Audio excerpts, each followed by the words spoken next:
What is going on, my friends? Welcome back to the Locks DFS NFL breakdown video. I am your host, Christian Hardy. I am at ByHardy on Twitter. I am from locksdfs.com, where I post my breakdowns, my analysis, and all my sort of DFS content goes to locksdfs.com, which is a site that I started with Addy, who you see on this channel occasionally as well.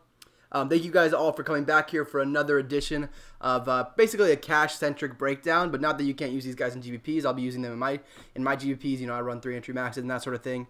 But I do definitely focus on my cash lineup. So we're going to be focusing on that, some of my favorite plays. We're going to be talking about my lineup from last week, and we're going to be talking about some top stacking options and some correlative plays that you can play in those stacks that will really help you out in GPPs in terms of running it back and stuff like that. And kind of a little bit about what that means. Before we get into that, be sure you follow me on Twitter at ByHardy. I really appreciate it. Helps me out. And also make sure you subscribe to the channel. So if you are a subscriber and you comment on this video, you will have a chance to win a free season pass from locksdfs.com. Make it your favorite play. Make it your favorite GPP play. Make it something I talked about in the video that you might not agree with. All that is welcome. Any sort of feedback, even on the video itself, would be appreciated. You know, any sort of comment, and you'll have a chance to win that free season pass from locksdfs.com. If you don't have a pass yet, check us out. This is where we'll be posting our we post all of our content at locksdfs.com, of course, and you can see our pass options here. This all sports pass will get you NBA, NFL, and college football. And also get you access to Slack chat, which will give you, we can answer all your questions Sunday morning if you're in college football, Saturday morning if you're in NBA, whatever. You catch the drift. But also, it's super important on Sunday morning because we'll go through all the injuries and what they mean, and if it changes how we feel about certain players. So, with that said, let's go ahead and start this video off with a quick lineup review from last week. Wrong thing. That's NBA. This is. No, that wasn't NBA. Okay. This is NFL. Sorry. Okay, so I finally took a loss last week. I got a little bit back in head-to-heads, but overall, not a good week. It was a really, really tilting week. Not only was it that I feel like I had the week right. I was right overall. In my video, I talked about Dalvin over Saquon. Ended up doing that. I talked about Latavius and then mentioned Carry-On. I was higher on Latavius at the time of recording the video. Ended up not going to Latavius. Latavius goes off. If I have Latavius, obviously the 19 points there gets me there. Carry-On gets hurt in the second quarter. I did not make the right tight end decision. I played Mark Andrews. I could have played either Darren Waller or Hunter Henry. Both would have done much better than Mark Andrews, who dropped like 4 balls at least. And then lastly, the Mark Andrews decision led me to play Kyler Murray. Obviously, he was a massive bust. So basically, if I make literally one right decision on any of those situations, I am cashing with relative ease. Unfortunately, I did make the right Dalvin Cook decision, and out of the other 4 decision points, I got 1 right, and I missed on the other 3. Ended up out of cash, so it's pretty much that simple. On Sunday morning, I decided to stick on Allen Lazard. I was just like, I still think he's going to get snaps.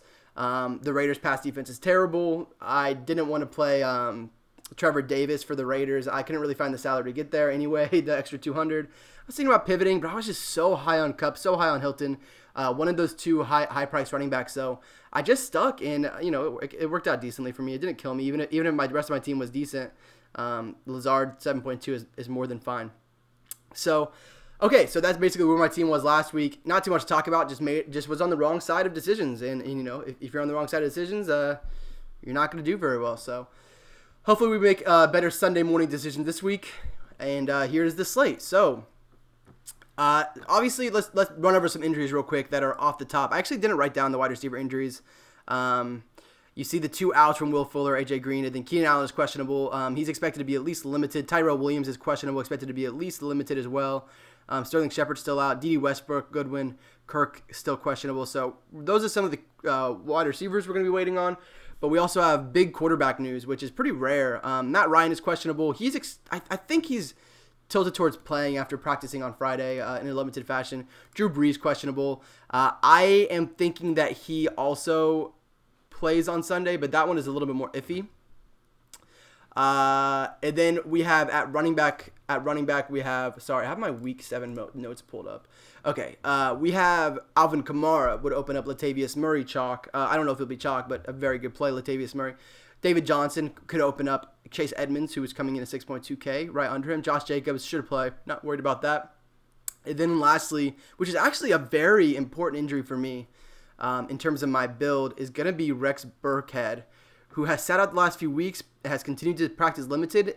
We just don't really know what's going on with this. So luckily, I'm hoping that we hear before the late games, because that will make things much easier. Like in that low price range at running back, I'm thinking about, if it's not going to be a Patriots guy, it's going to be probably Ty Johnson if I am to go to that range. And that game locks 3 hours before. So hopefully we get a read on this in the morning. Obviously with Belichick, you often don't hear anything. So I'm worried about it. We'll talk about it in just a little bit more in just a second.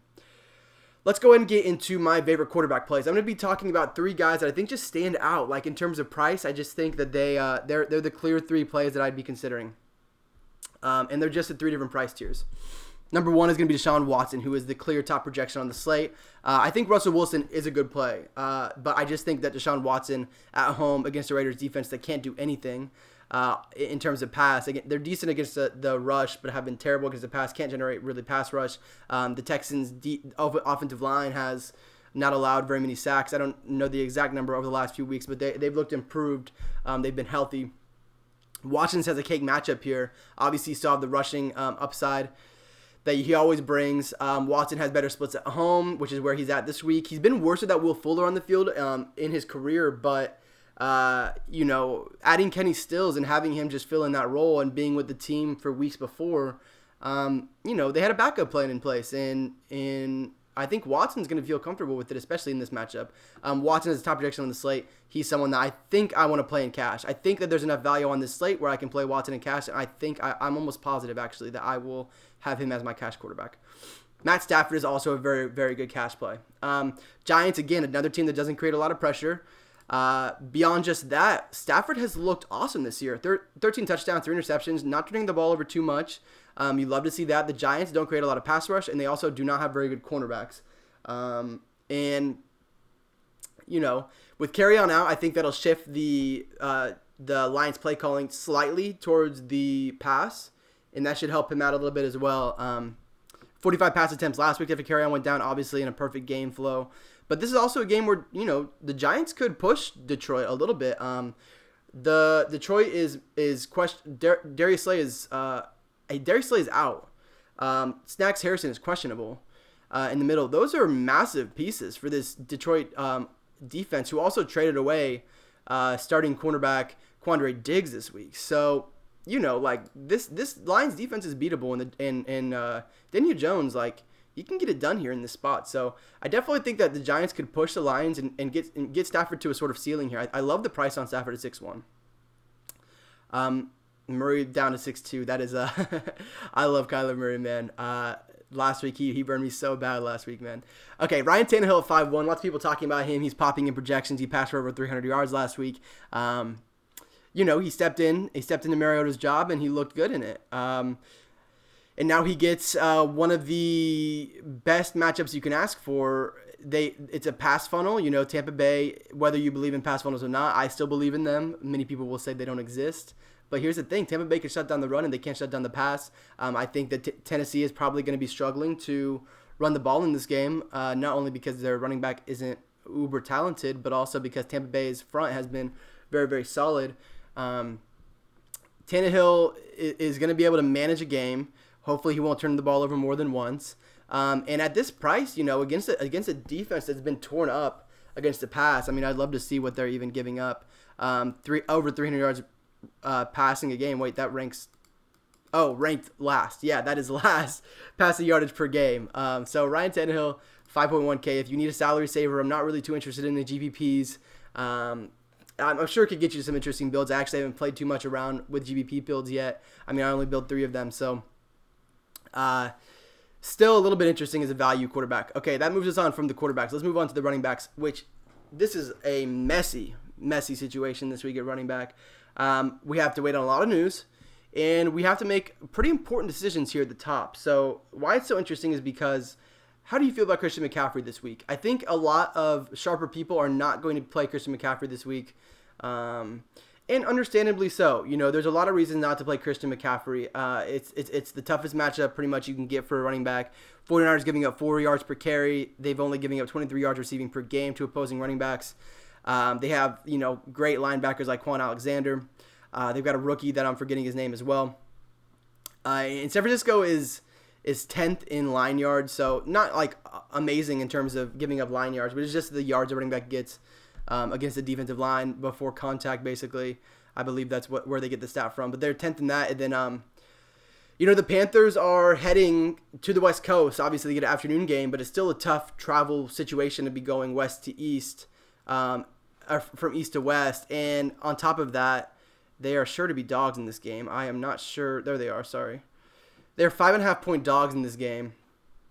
There's just a lot of reasons not to like McCaffrey here, but of course there are plenty of reasons to like him here. Panthers are going to trade. I mean, he's not game flow dependent. Like I mentioned the score. McCaffrey's going to get probably a floor. I know he only got 5 targets last week, so it sounds funny, but a floor of like 6 targets on a regular week, at least. And, you see this upside 8, 10. You see the upside there in that. If they're trailing, he's going to be getting very involved in the passing game. He's also going to be getting 20 carries. I think unless they're getting blown out, they're going to be giving him the ball. They're going to be giving him opportunities because that's going to give them the best chance to move the ball down the field. So I'm interested in McCaffrey and cash still. I'm not writing him off. And I think that if I'm paying up, I'm likely to be paying for McCaffrey. But, like I said, with Detroit, they are missing a lot of important pieces on defense, including if Snacks Harrison is out in the middle.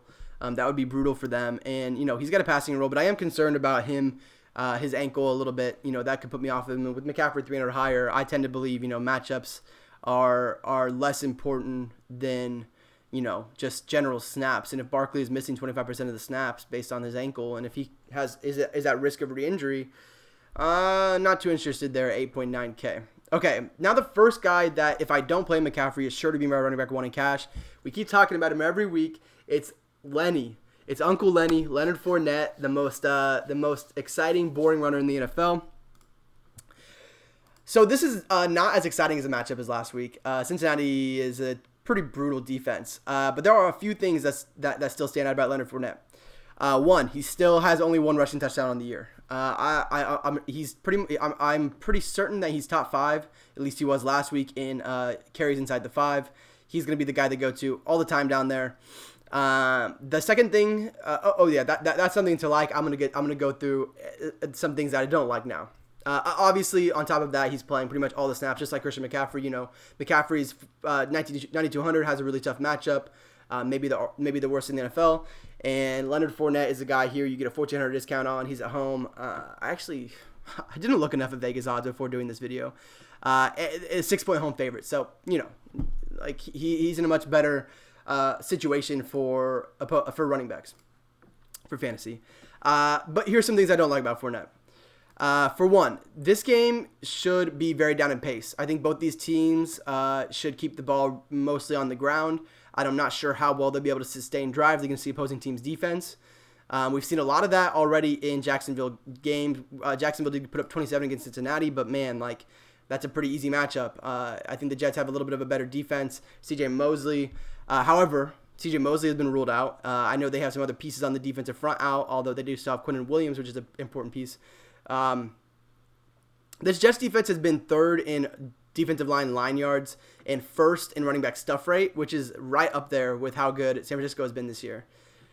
So already there's a little bit of downside to Fournette, but again, he's going to be a guy who's pretty much a lock for at least 26 touches, I'd say. You see it, 31, 26, 30, and at this price in a game that should play pretty much on the ground for the Jaguars because they should be leading. I still like the volume. I like the fact that he's running a ton of routes. Yeah, I like all of that. So even though he's been priced way, way up from 6K a few weeks ago, he's still going to be a good play, and I think he will be very chalky. Chris Carson's a little bit interesting. I mean, he's going to get a ton. He should be relatively chalky, not at all affected by the Penny return last week. The front office doesn't really like him, or the coaches don't like him all that much. and he's going to be involved in the passing game, which we really like to see.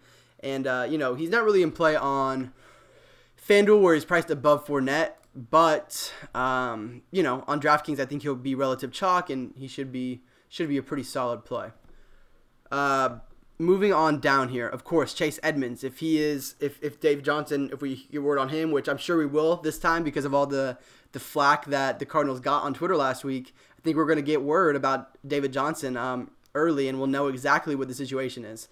If he is out, if David Johnson is out, I know the price looks expensive on Chase Edmonds for the matchup. He's going to find a way into my lineup. He's going to be a bell cow. He played 94% of the snaps last week, handled 29 touches. He is involved in every facet of the offense. He got 4 targets last week. He was getting targets before David Johnson went down. Super explosive guy. Average 4.7 yards per carry, but that was based on a lot of packed boxes second half of the game where the Cardinals just chose to run it down the Giants' throats, and I think the Giants at some point started expecting that, which was extremely, extremely tilting as a Kyler Murray owner. Worth noting as well, and this was pointed out in Evan Silva's matchups article, shout out to him, shout out to Establish a Run.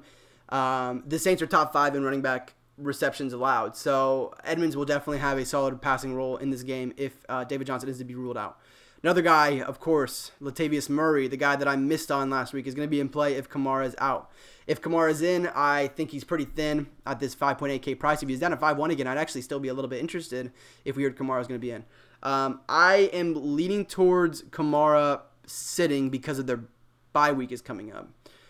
Again, it's just a wait-and-see situation. They're going to play at noon, so we'll know. But if he's out, right back to Latavius Murray, pace that matchup. Played pretty much all the snaps last week, 83%. So, yeah, I think we'll know before the game. So, just both those guys are very good cash plays if they're in. If they're starting. Then we can talk about Ty Johnson real quick before we talk about these Patriots guys. We're talking about a lot of plays in this game, in this video actually. Ty Johnson. So last week, obviously, I ended up playing Kerryon Johnson, but Johnson is a guy here who I'm actually more interested in on FanDuel. I'm not too interested on DraftKings. I think he's going to be losing most of his receiving work to J.D. McKissick, and that is going to lead to less of a floor. However, I do expect Ty Johnson to also be involved. To also be involved in the passing game. I can't open up box scores on FanDuel anymore. Although I do expect Ty Johnson to be involved in the passing game to some extent. I think McKissick will get most of that work, and I also expect Ty Johnson to get pretty much all of the red zone snaps, or at least the inside the 5 snaps. He should see a 60 to 70% share of the rushes. Should lead the team in that. And the Giants, again, like I said earlier, don't really have much of a front to put up here. Their defense is weak. And, I just expect him to have a solid workload of that 5.2K. I mean, when you get down to this 5.2K range on FanDuel, you're talking about guys who are not all that involved in their offenses. Peyton Barber, Dare Ogunbowale, Brandon Bull, and these guys don't shoulder the load. So you get a guy like Ty Johnson here who shoulders his team's workload. He's definitely very, very interesting to me. Okay. I am very interested in the Patriots running backs if Rex Burkhead is out. Actually, I think they're very strong cash considerations. Both of them are. So both are heavily involved in the red zone. They are getting Michelle has the most carries in the NFL inside the 10 and inside the 5. James White has the most red zone targets of any receiver in the NFL with 12. Yet White has not really, he scored 1 touchdown this year despite that. There's regression coming there for White, and it could even come with Burkhead out because I actually think Michelle takes a bigger hit than White if Burkhead is in. So, obviously, White had a touchdown called back on Monday night. I'm sure a lot of you guys saw that. Both these guys are very good plays. I actually probably prefer James White on DraftKings. So, it really just comes down to what Burkhead is going to do if he's going to play. I will mention about Sonny Michel. Although a lot of people think of him as not a very good running back, he's a plotter, all this sort of stuff. It's fair. But he does have a small receiving role if Rex Burkhead is out. And he also is facing a Cleveland defensive line that's missing some pieces, and that's giving him the 29th most line yards in the NFL. And like I said, he's getting all that red zone work, or all that goal line work. I mean, we saw last week he got just jammed into the end zone for 3 touchdowns. We're not going to see Tom Brady rushing it in from the one very often. So, okay, moving on to wide receiver. We talked about a lot of running backs. So moving on to wide receiver, obviously this is a big decision point right here. If you're not going to be able to jam both these guys in, Hopkins and Thomas, you're going to have to choose between one probably. It's going to be a tough one. So let's talk about each individually very quickly. Thomas is in a huge pace-up spot that, it's the best pace-up spot that you can get in the NFL. He leads all NFL receivers in receptions, receiving yards, and he hasn't seen his volume at all affected by Teddy Bridgewater, 11 targets, 12 targets, 13 targets. If Teddy Bridgewater starts. Of course, obviously, if Drew Brees starts, you don't need to worry about that. One concern for Thomas is the potential shadow of Patrick Peterson on Michael Thomas. However, I do think that Sean Payton is a good coach, and we know that he will be able to move Thomas around. We know that Peterson does not tend to go into the slot at all. He will stay outside. So if they move Thomas inside, which he's already running about 38% of his routes, I believe, in the slot, if that's off the top of my head, I remember reading that earlier, something like that. I think that it could be bumped up to at least over 50% inside, and that will open up Thomas off of the Patrick Peterson coverage, which is still very, very good, even though he's been in the league for a long time. So Thomas, he has the highest floor of any receiver on the slate, in my opinion. Other guy is going to be DeAndre Hopkins, who may be helped by the Will Fuller injury in targets, but I don't think it's going to help him in terms of actual game, where we could see defenses really scheme to stop DeAndre Hopkins. We haven't really seen a full ceiling game from DeAndre Hopkins this year. Obviously, last week he had a very good game against Indianapolis, but Hopkins also is at home, just like Watson is, which helps, that combo at home. And Fuller not being on the field might shift coverage, but Hopkins could also just, get 10, 12 targets again and shred. So I'm going to be making that decision on Sunday morning, maybe before, but, that's something that I have to think about a lot. And I'll be interested to see where ownership goes as well. I don't let that dictate my thoughts too much in cash games, at least.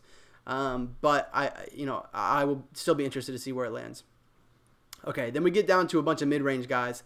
I'm going to talk really briefly about them, actually, because I'm more interested in the cheap guys. Golden Tate here at 5.8K, I'm a little bit interested in. Love the volume we're getting. I like running Stafford back if you're playing him in cash and getting Golden Tate. Obviously, it is a revenge game for Golden Tate. Not that you should really be playing him in DFS for that necessarily, but Darius Slay is out. Tate runs a lot of his routes in the slot, which he wasn't going to see Slay anyway. But now that Slay's out, even when he's in too wide outside, he's not going to have Slay. They also traded away Quandre Diggs. He is going to draw the coverage of Justin Coleman in the slot, who's been a top 20 NFL corner. That's not great, but still with the target volume, 20 targets over the last 2 weeks. You love to see that. I think the price is fine on him, and he's got a pretty solid matchup, even though he is going to match up a little bit with Justin Coleman. I like Darius Slayton as well as a GPP flyer for really cheap. Another mid-range guy I like is Courtland Sutton. This is a guy I could definitely see myself going to in cash games.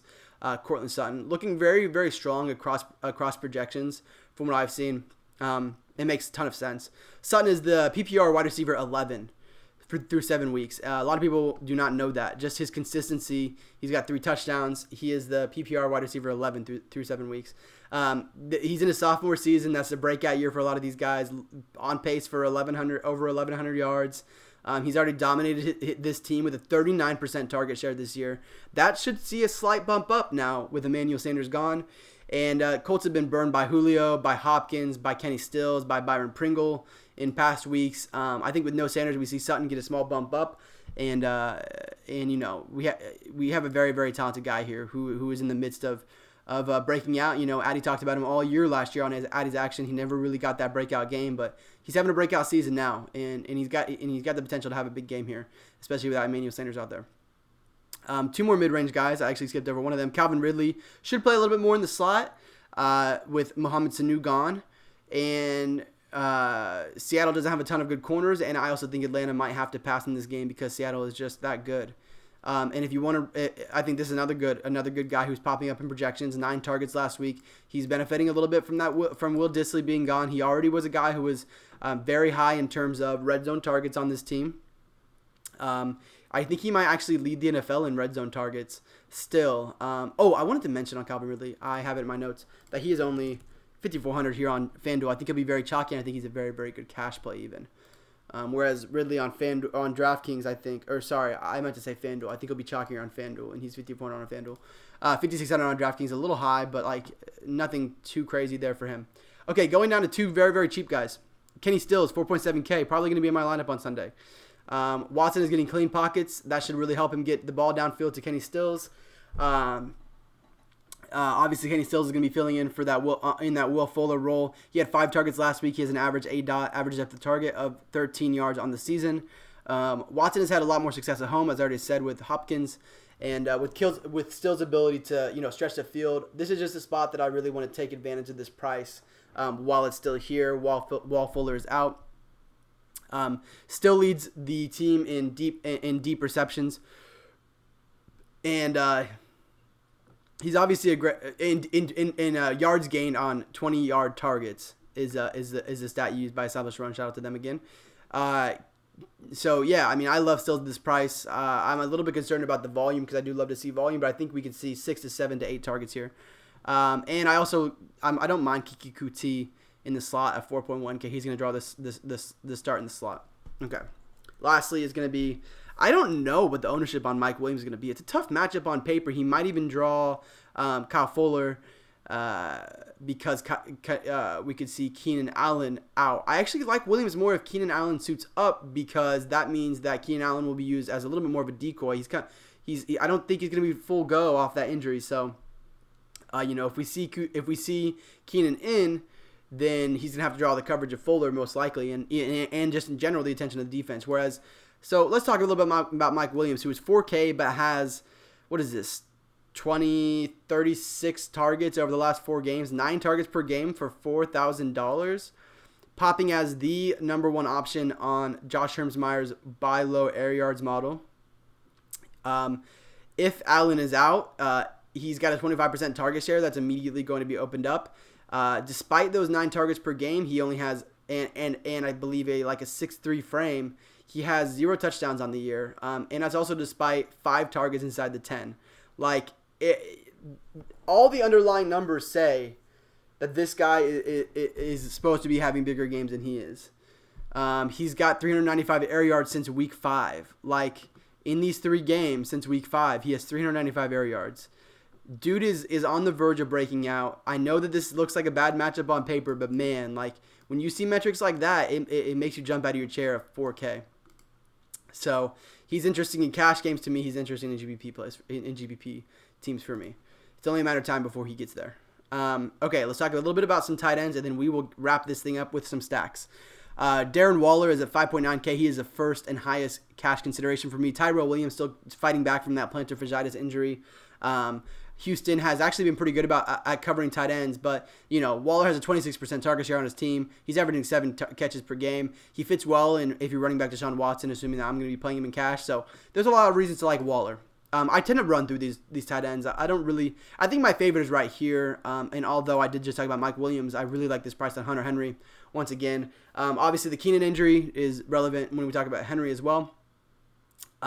He has 17 targets over the last 2 weeks. He has 197 yards and he has 2 touchdowns. He has been the best tight end in the league over the last 2 weeks by those stats. He's a massive target around the end zone when Los Angeles is going to be able to get there against this tough defense. The Chargers look dysfunctional a little bit, but I still have faith that Henry can get there. They need to win real bad. They need to win really, really bad.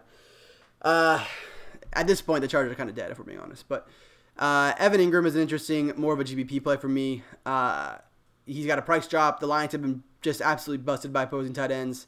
In recent games. So Sterling Shepard is still out. That opens up some extra targets for Ingram. He's interesting. And then lastly, for very, very cheap, you have Cameron Brate down here at 2.7K. Or is he down here? Yeah, there he is, 2.7. Bottom of the barrel, obviously, but the Titans gave up 6 receptions, 97 yards to Henry last week. They gave up 9 receptions, 130 yards to Hooper earlier in the year. And they gave up 4, 37 and 1 to David Njoku earlier in the year. So they can give up some stuff to tight ends. On top of that, we've already seen Cameron Brate with a role in this offense. Obviously, Brate is going to... Sorry, I should have mentioned this at the beginning. He's going to be getting the start because we have O.J. Howard out. So, that opens up a role for Brate, who I think will be used as more of a receiver than Jonnu Smith is, which is why I'm more interested. We have... Is it Delaney Walker? Delaney Walker out as well, which opened up Johnny Smith. But I'm more interested in Cameron Brate because not only he's been on the team, he knows the offense very, very well, and he's going to be used less as a blocker and more as a pass catcher. So he's had a connection with Jameis before, and I think that's valuable. And if I'm looking to punt at tight end, I'm definitely going to be going down to Brate. But, it is definitely pretty thin. You could end up with like 3 points down here. And I'm going to be honest with you. But I do think that you're going to get like 80% of the snaps, and, that's really all you can ask for, 2.7K. So with all that said, we have my favorite game stacks of the week. I'm just going to be talking a little bit about construction in terms of how I might build in these stacks. So let's talk about Seahawks-Falcons first, which has a 53 game total, which is the highest on the slate. Wrong tab. Okay. Let's start with Russell Wilson, and then let's also grab Chris Carson, and then let's also grab the boy DK Metcalf. Sorry, I'm running back still. DK Metcalf, big on DK Metcalf this week, man. And then run it back here with Julio Jones, or run it back here with someone like Calvin Ridley. Really like doing that. Even if you just go Ridley, because if you just went Ridley, you would definitely have the opportunity to play Metcalf and like Michael Thomas, or Metcalf and DeAndre Hopkins. And then you could even, if you have Hopkins, you can run it back with on that game with Waller. Obviously, we're getting a little thin here, but you can find a way. So yeah, that's one way. I'm not too interested in Matt Ryan here, so I'm not coming off the injury, so I'm not going to look at stacks that way. But I do like the idea of stacking Russell Wilson with Carson because of his just sheer volume. First of all, I think they're going to get up in this game. I like the idea of sheer volume. If they get up, it's a very likely chance that they get up on the back of Russell Wilson. And we see that Carson is pretty involved in the passing game. So, all those reasons are good reasons to stack Carson with Russell Wilson. Second game stack is going to be a pretty easy one. It's actually more of just a team stack, and that's the Texans versus the Raiders. Obviously anyone who stacked Green Bay last week, that worked out pretty good for them. I guess naked Rodgers is probably the best way to go last week. But this week you can really obviously get some pretty interesting stacks with Houston. So Watson's going to be the obvious guy we want here, and then we will go. So there's one guy that you can pretty thin, but a really really cheap value is Duke Johnson at 3.8K.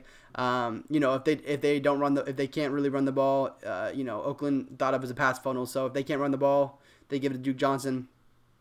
Yeah, we could see him get some targets and get there, maybe get in the end zone. But no, he's very very thin. I'm really just trying to stack him, maybe double stack him with him and with DeAndre Hopkins and a Kenny Stills or Kiki Kuti. And then you're going to be running back with, like I said in just a second ago, Darren Waller.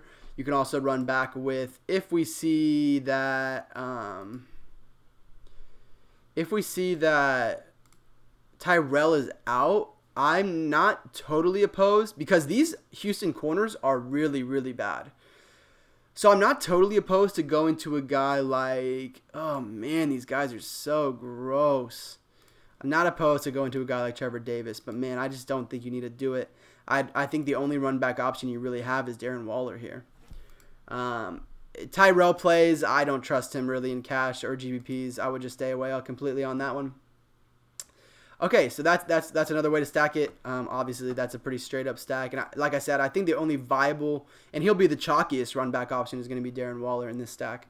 Lastly, and I don't know how popular stacking this game is going to be, but we have the Lions and the Giants. Okay, the Giants only have a 21.75 team total, but we have seen the total rise by 1.5 points. So we could see some guys worth stacking here. Like I said, I think that Detroit's missing some pretty important pieces on defense. And I think that could open up some things. Stafford is a guy I want at his price. I am not opposed to running it back here with Barkley. Yeah.